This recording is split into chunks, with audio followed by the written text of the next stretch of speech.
السلام علیکم ورحمۃ اللہ تعالی وبرکاتہ۔ محترم ناظرین، چلیں ایک مرتبہ پھر سے سراج الائمہ کاشف الغمہ حضور سیدنا سرکار امام اعظم ابو حنیفہ رضی اللہ تعالیٰ عنہ کی بارگاہ میں خراج عقیدت پیش کرنا ہے۔ امام اعظم ابو حنیفہ رضی اللہ تعالیٰ عنہ اپنی ذات میں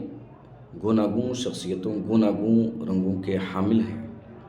امام اعظم ابو حنیفہ رضی اللہ تعالیٰ عنہ پر غیر مقلدین کا ایک اعتراض یہ ہے،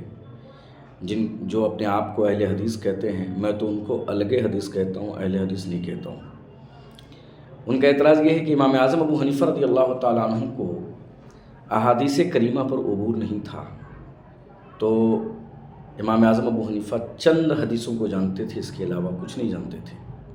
جبکہ امام اعظم ابو حنیفہ رضی اللہ تعالیٰ عنہ کا مقام کتنا بڑا ہے وہ دیکھیں۔ سیدنا سرکار امام اعظم ابو حنیفہ رضی اللہ تعالی عنہ کے شاگردوں کا حال یہ تھا کہ کتنی ہزار شاگرد ہوئے، ان میں سے آپ دیکھیں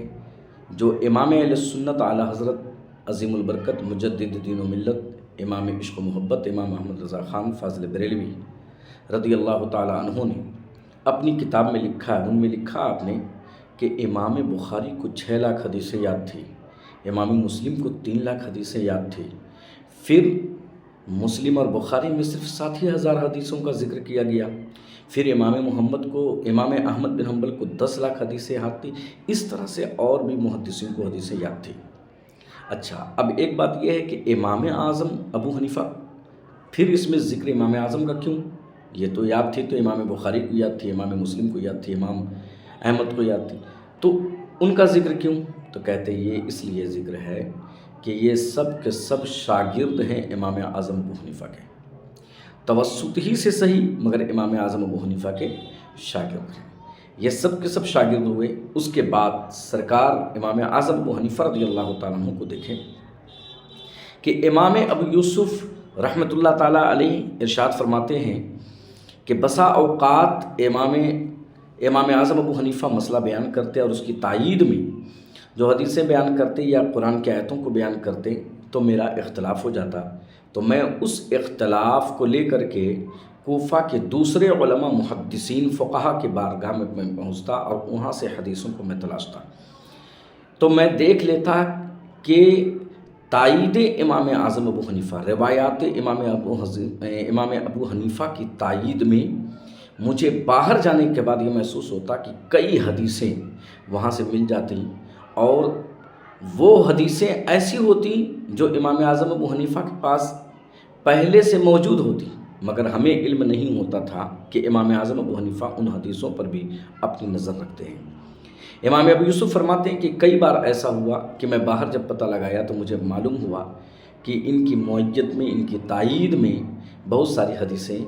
جو وہاں تک یعنی میری نظر میں نہیں تھی، پوری دنیا میں شائع ہے، یعنی پوری دنیا والے ان حدیثوں کو جانتے ہیں۔ تو میں واپس آتا امام اعظم ابو حنیفہ کی بارگاہ میں اور کہتا حضور آپ نے جو مسئلہ بیان کیا اس کی تائید میں آپ کے پاس فلاں حدیث ہے، فلاں حدیث ہے، فلاں حدیث ہے، تو امام اعظم ابو حنیفہ رضی اللہ تعالیٰ عنہ فرماتے ہیں کہ میں تو انہی حدیثوں سے اپنے مسئلے کا استنباط کیا۔ اس سے پتہ چلتا ہے کہ امام ابو یوسف رضی اللہ تعالیٰ عنہ اس کے قائل ہیں کہ جہاں تک ان کی نظر نہیں پہنچتی، یہ امام اجل ہیں، یہ امام المحدثین ہیں۔ خود امام ابو یوسف رضی اللہ تعالیٰ عنہ کا مقام امام المحدثین میں، ائمۃ المحدثین میں بہت بلند و بالا مقام ہے۔ خود کئی لوگوں نے امام ابو یوسف رضی اللہ تعالیٰ عنہ کی شاگردی اختیار کی اور علم حدیث کو پڑھا، علم فقہ کو پڑھا۔ امام ابو یوسف رضی اللہ تعالیٰ عنہ دونوں علم میں ماہر تھے، مگر خود امام ابو یوسف فرماتے ہیں کہ میرے شیخ امام اعظم ابو حنیفہ رضی اللہ تعالیٰ عنہ علم حدیث میں وہ ملکہ حاصل تھا انہیں کہ ہم جن حدیثوں تک رسائی ہماری نہیں ہوتی تھی وہاں تک امام اعظم ابو حنیفہ کی رسائی رہتی تھی۔ اس سے پتہ چلتا ہے کہ غیر مقلدین کا یہ اعتراض کہ امام اعظم ابو حنیفہ رضی اللہ تعالیٰ عنہ حدیث کا علم نہیں رکھتے تھے، یہ کھوکھلا اعتراض ہے۔ کبھی موقع ملے تو امام اعظم ابو حنیفہ رضی اللہ تعالیٰ عنہ اور علم حدیث کو پڑھ کر کے دیکھیں، تب آپ کو نظر آئے گا کہ علم حدیث میں امام اعظم ابو حنیفہ کا کیا مقام ہے۔ اللہ اکبر۔ السلام علیکم۔